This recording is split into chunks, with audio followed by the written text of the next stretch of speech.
So having said that, I welcome you all once again to this election meeting with Dr. Shashi Tharoor today at Congress Bhavan. Thank you all for coming. And before we start our program, of course I've taken his name, but I would like to thank Dr. Shashi Tharoor for coming all the way from Delhi. So if you can kindly stand up once and show your face and show your gratitude. We would like to present our sash to you, sir, in token of our gratitude for coming all the way again. Thanks, So Miss Awasuli will do the needful. Okay.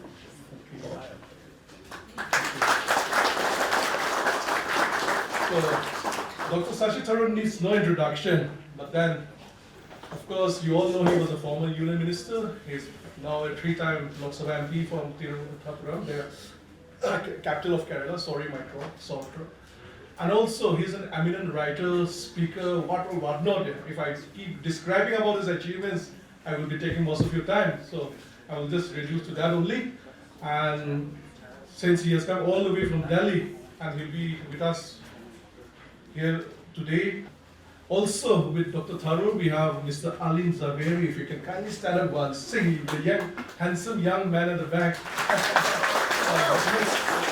a token of gratitude, we'd like to present the sash to him.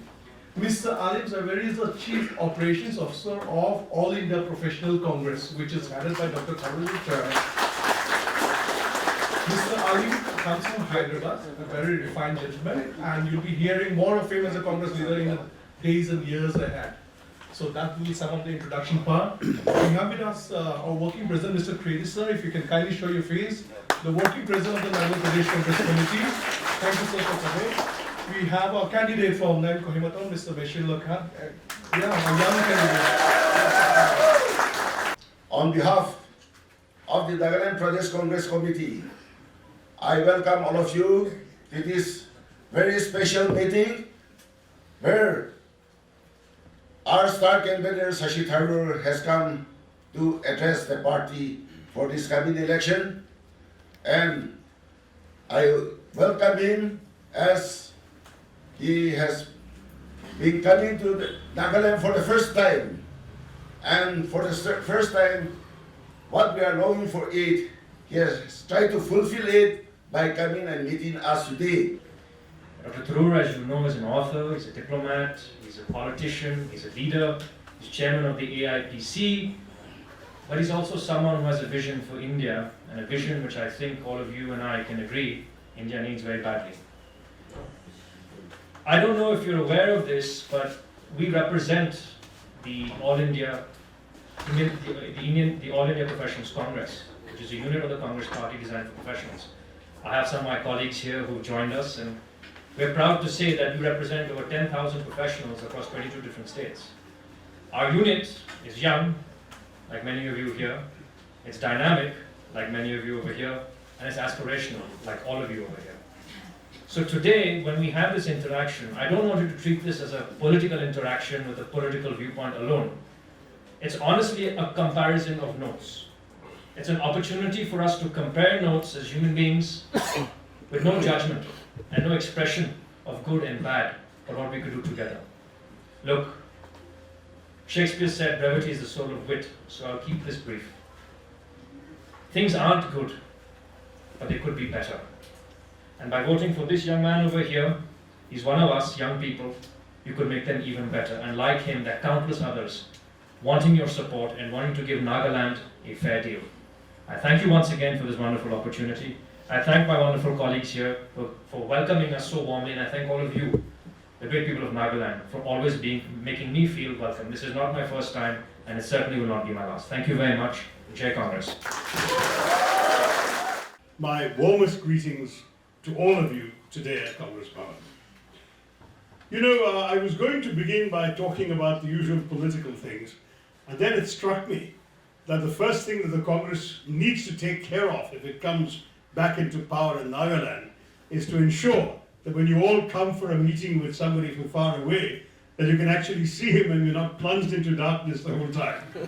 I think that what I've been hearing about the electricity problems, not just in Kohima but across Nagaland, in fact, people tell me Kohima is better than most other places in Nagaland, shows that some of the basic challenges of development have not been met by your current government and Chief Minister, nor by the government in Delhi, which is allied with them.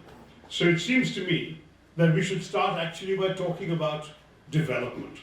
After all, what are the basic things that any government should be taking care of to look after all of you? Giving you electricity so you can study, so that you can work, so that you can enjoy meaningful activity, you can see a movie, you can read a book. Electricity is no longer something which one treats as a luxury, as one used to maybe 20, 30 years ago in this part of the country and in other rural areas in our country. Today, it's a basic necessity. And the fact that the government has not been able to deliver it is a standing rebuke. The government has failed in such a basic requirement.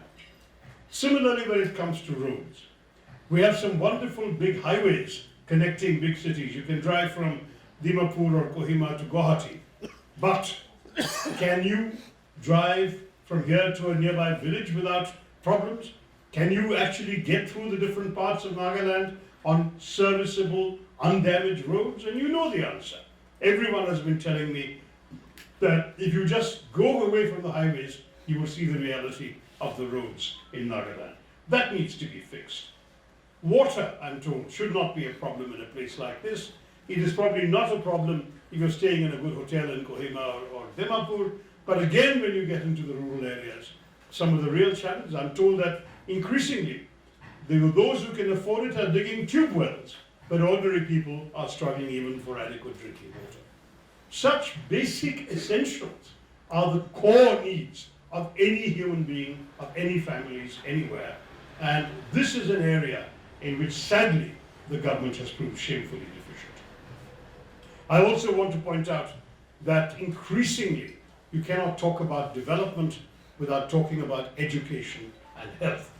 And if you were to combine education and health, the first thing every state should have, ideally every district in the country should have, is a medical college. Nagaland, sadly, does not have one. What you have is lots of promises. Promises of medical colleges all the time, but sadly, no one has seen a medical college coming up here. And I'm very glad that the Congress Party in its manifesto, which I have in front of me, has pledged as a commitment that there will be a number of improvements and changes in the education sector, that they will build a medical college within 1 year of the election. They will build a nursing college as well. We have a lot of talented people who may not have the chance to study all the way to becoming doctors, but are interested enough to help humanity and are willing to be nurses. Why don't we have a nursing college? I come from a state, Kerala, which produces more nurses than any other state in the country. And I want to tell you, this is something truly worth doing. We're also talking about increasing the intake of the agriculture university and adding to it veterinary health. Where you have animals, you need to be able to look after them. You need to train people to be able to do that. And these vets can be produced only in a good institution. Let's do that in Nagaland. And of course, it becomes extremely important that this combination of health and education is given the priority that it deserves, and that frankly, people should reproach both the central government and the state government for not doing. It took the COVID pandemic for the central government to wake up to the woeful underfunding of health across India. When will the state government wake up to how little they have done to look after your health here in Nagaland? I do want to say as well that there are other kinds of education that Nagaland deserves to have. One more promise that was made to you by the government, by the central government in fact, was to set up an ISA, an Indian Institute for Science, Education and Research. Where has that promise gone to? It's evaporated into thin air.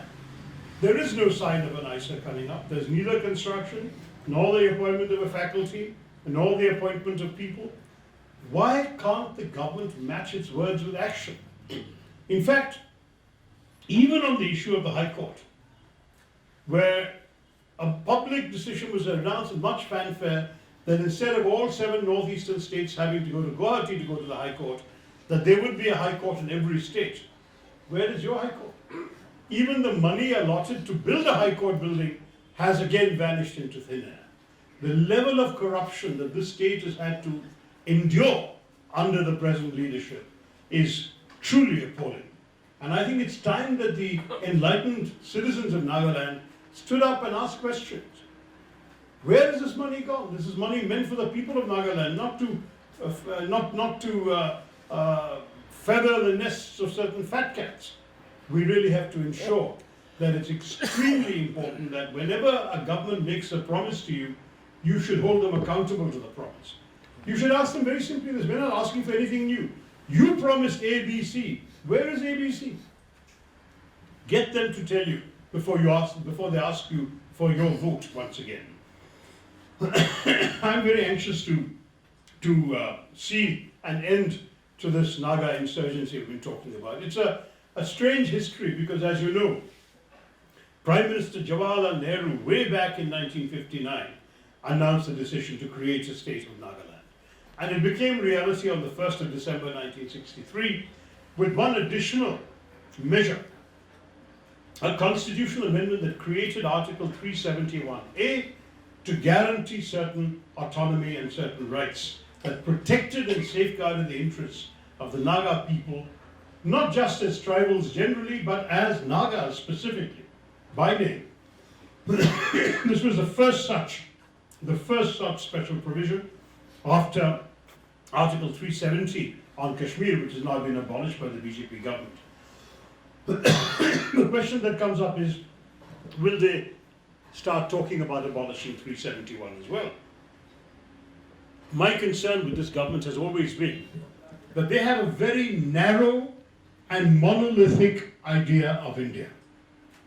It was very interesting. I saw a statement by a minister who's campaigning in Nagaland this week, a minister from Delhi, Rajiv Chandrasekhar, saying that BJP's ideology is the Constitution of India. I said, oh, really? But the BJP's constitution says its ideology is Hindutva, which is nowhere mentioned in the Constitution of India. So what do they want? They want to come and say one thing to the people of Nagaland and one thing to the rest of India? Is that the kind of politics of fooling the people that the BJP intends to practice here? I want to ask you very bluntly, don't be taken in by this kind of rhetoric.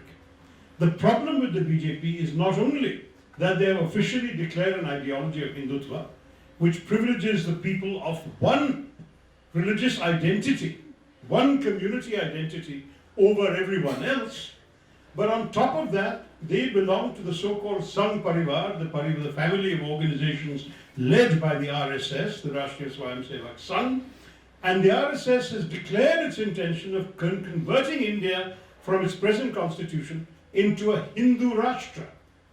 Will the minister who is coming and trying to pull the wool over your eyes, will he be able to explain how they're going to achieve Hindu Rashtra in Nagaland with 97% non-Hindus? I mean, you have to ask them point blank some of these questions. They've got away with fooling you for too long. And I have to say to you, you all know the famous line of Abraham Lincoln's, you can fool all the people some of the time. You can fool some of the people all of the time, but you can't fool all the people all the time. Let not the BJP conceal its basic orientation, which they have said throughout their time in India since they came to power in 2014, that they believe in one nation, one religion, one language, which is Hindi, one leader, which is you know who, and one culture. Now, when we talk about the Constitution of India, we celebrate a constitution that respects our diversity. We celebrate a constitution that says at the very beginning that every citizen of India is equal, whatever your religion, whatever your caste, whatever language you speak, wherever you are born, it doesn't matter. If you're a citizen of India, you have the same rights as Mr. Amit Shah or Mr. Modi or Mr. Chandrasekhar. There's no difference. And therefore, they have no right to preach one thing in Delhi and in the Hindi-speaking states and come here and try and sell you a yarn when they come to Nagaland. That is not acceptable. You must turn back to them and say, are you disavowing what you have stood for throughout your 9 years in power in Delhi? We can't allow this kind of rhetoric to fool the people of Nagaland. And that's very important for all of you to understand. I also want to stress that as far as the conduct of the BJP is concerned, so far we've been talking theory. constitution, ideology, idea of India, and so on. But if you look at the actual content of their behavior, what do we see? We have been seeing a shameful series of attacks on minorities. As recently as Christmas, we've had churches being attacked in Chhattisgarh, in Jharkhand, in Madhya Pradesh. And always the attackers are from Hindutva organizations and ideologies. If that's the true face of these people, because no one has condemned them, the BJP government and Prime Minister have remained silent on this kind of behavior. If that's their true face, how can they come to Nagaland and pretend to be something that they're not? I just want to say to you, please understand the reality. Perhaps it takes sometimes some truth-telling to understand that you cannot, in today's day and age, expect to fool the people by saying one thing here and behaving totally differently everywhere else in the country. But that is what the BJP is doing, and doing systematically and doing often. The other issue that I wanted to stress, of course, is that our desire to preserve the special status of Nagaland is all the more important this year, which is the 60th anniversary of the creation of your state. In December of this year, you'll be celebrating a 60th birthday. That is a time when you should be ripe, mature individuals. If you were a person, you'd be contemplating retirement at that time, ready to put your feet up and enjoy all the good things you've done in 60 years. But can Nagaland do that? No, because unfortunately, a lot of the things that needed to have been achieved have not been achieved. Of course, we partially blame the insurgency, which distracted successive governments of India, and it's definitely true that a political solution is overdue. We tried. I must admit the Congress government could not succeed. That Mr. Modi not just tried, but he announced in 2015 that he had a Naga Accord. It was all over. He even called our then Congress President Sonia Gandhi ji and said, I have succeeded where you have not been able to do it. I was in Parliament at that time already, and I heard it. And I was asked by the press when I came out of Parliament, what do you think? And I said, look, we need to have more details. What is in this Naga Accord? Who is committed to it? Is it going to be implemented? How? But if it's happened, wonderful. We congratulate Mr. Modi. As Indians, we want to see an end to the Naga insurgency. But what happened?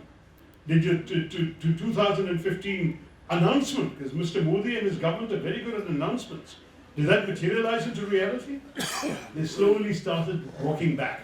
They slowly started backtracking.